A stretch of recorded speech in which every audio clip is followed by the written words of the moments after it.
Assalamualaikum warahmatullahi wabarakatuh. Perkenalkan, nama saya Muhammad Ipandi Mauludin Uganda dengan NPM 22.10076. Di sini saya akan menjelaskan mengenai simulasi sistem, yang dimana ini merupakan tugas besar pendahuluan dari praktikum simulasi sistem. Yang pertama, saya akan menjelaskan simulasi sistem merupakan teknik yang digunakan untuk meniru perilaku sistem nyata dalam lingkungan virtual guna memahami atau menganalisis dan mengevaluasi kinerjanya. Metode ini memungkinkan pengambilan keputusan berdasarkan data dan eksperimen tanpa harus mengganggu sistem sebenarnya. Dalam simulasi sistem memiliki model sistem. Model sistem adalah representasi dari sistem nyata dalam bentuk yang lebih sederhana, seperti diagram, persamaan matematis, atau program komputer. Model dapat bersifat deterministik atau hasilnya dapat diprediksi, atau stokastik, atau mengandung elemen acak. Selanjutnya, simulasi sistem memiliki manfaat. Yang pertama itu untuk menganalisis dan memahami sistem, di mana membantu dalam memahami bagaimana suatu sistem kerja. Yang kedua, mengurangi resiko, dapat menghindari pengujian langsung pada sistem nyata yang mungkin resiko tinggi. Yang ketiga itu mengoptimalkan kinerja, di mana mengidentifikasi cara untuk meningkatkan efisiensi sistem.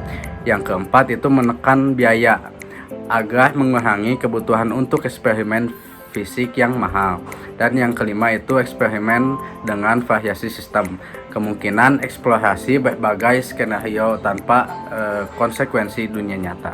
Kemudian ada jenis simulasi. Jenis simulasi ini dibagi menjadi tiga. Yang pertama itu ada simulasi diskrit. Simulasi diskrit menggunakan kejadian yang terjadi pada titik waktu tertentu, misalnya antrian pelanggan di kasir. Yang kedua itu simulasi kontinu, di mana menganalisis perubahan sistem secara terus-menerus sepanjang waktu. Contohnya itu seperti aliran fluida dalam pipa. Dan yang ketiga itu simulasi hibrid. Simulasi hibrid merupakan kombinasi antara simulasi diskrit dan kontinu. Kemudian adanya komponen simulasi sistem. Dalam simulasi sistem memiliki 5 komponen. Yang pertama itu ada entitas.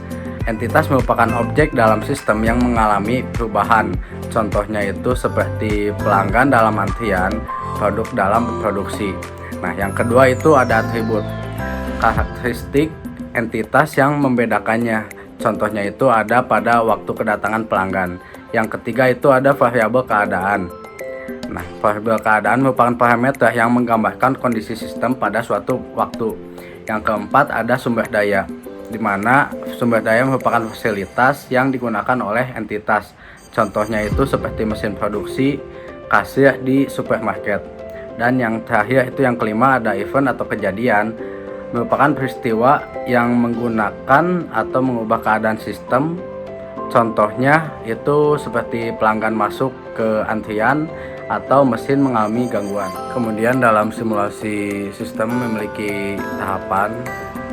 Yang pertama itu dengan adanya definisi masalah. Definisi masalah ini bertujuan untuk menentukan tujuan simulasi dan memahami sistem yang akan disimulasikan. Kemudian yang kedua itu ada pengembangan model. Pengembangan model ini bertujuan untuk membuat model konseptual yang merepresentasikan sistem nyata. Yang ketiga itu ada implementasi model. Implementasi model digunakan untuk perangkat lunak seperti Arena, Anilogic, atau MATLAB untuk menjalankan simulasi. Dan yang keempat itu ada validasi dan verifikasi, untuk memastikan bahwa model bekerja sesuai dengan sistem nyata. Kemudian software yang dapat digunakan untuk simulasi sistem itu ada seperti Arena, ada Simul8, kemudian ada Anilogic dan MATLAB. Nah, simulasi sistem ini diaplikasikan di dalam teknik industri seperti di dalam bidang manufaktur, logistik, transportasi, dan layanan kesehatan, serta bisa juga dalam sistem keuangan. Sekian penjelasan saya mengenai simulasi sistem. Kurang lebihnya mohon maaf. Wabillahi taufik wal hidayah. Wassalamualaikum warahmatullahi wabarakatuh.